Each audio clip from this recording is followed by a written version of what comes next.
540 acre फुकटात. मग बीएमसीचं premium 7,500 कोटीचं भरणार नाही. ही कुठची दादागिरी आहे? TDR जर कुठच्याही इमारतीला घ्यायचं असेल मुंबईमध्ये कोणालाही तर 50% अदानी ग्रुपकडूनच घ्यायचं. ही कुठची दादागिरी आहे? धारावीच्या बाहेर जवळपास 600 एकर आता घशात घालतात फुकटात.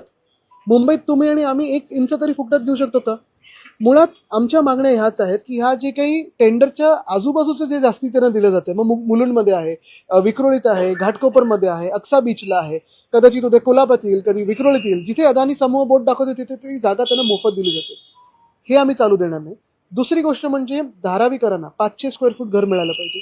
तिथे पोलीस हाऊसिंग निर्माण करा, तिथे बीएमसी हाऊसिंग निर्माण करा. कुंभारवाडा कुठे जाणार? कोळीवाडा कुठे जाणार? लेदर इंडस्ट्री आहे, फूड इंडस्ट्री आहे, हे कुठे जाणार? स्थानिकांची बोला. दादागिरी आम्ही मुंबईत चालू देणार नाही.